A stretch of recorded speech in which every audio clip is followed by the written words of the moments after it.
On one occasion, I had a tenant of mine who lived on one of my old estates I used to manage.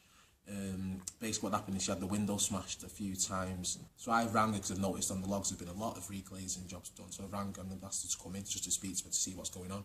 What had been happening was, been a group of youths gathering up outside the house, targeting the property, throwing stones at the house.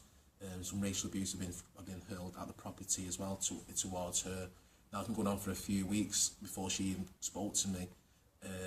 Basically what had happened is she was suffering in silence really. She was just reporting to get repairs done and just trying to keep her head down to live a normal life. She said she works full time, so she was either at work or when she was at home she was just locked in the house because she didn't want to be in any danger. So we got our details down about the incidents.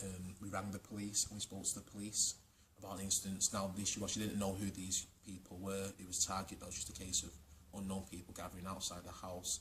Got that bad where she wouldn't use the back door because around the back of the property.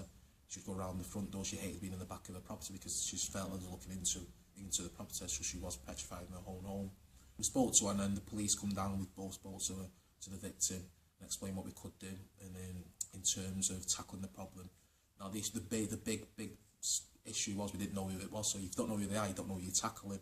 So what we decided with the police was we'll step up patrols in and around the property in that area just to see if anyone can ID him, because a lot of people who work in the area, like myself, will be users who I've come across in the time of Northwards, and also the police will know users they come across in their time in the area, and there were tenants of Northwards.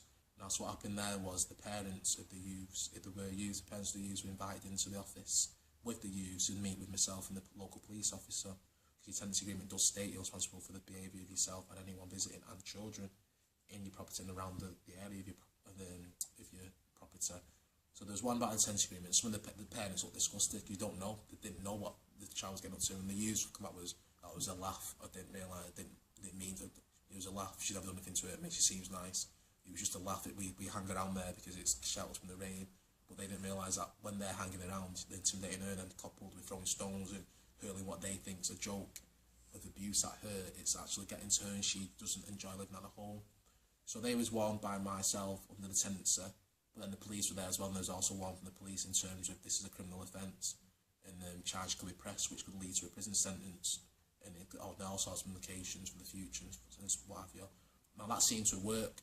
Sometimes you sit in a warning, other house officers will tell you think you got through to the person, and sometimes you don't get through, but this time you think, yeah, I think you understood the situation. And then what happened was, how I think happened was the youths had gone home, told their friends, and the youths stopped gathering there. And now, to this day, I think she's still there, and she's happier in her home. I think last time I seen her was probably in the back garden, which you wouldn't have seen her in the back garden while this was going on.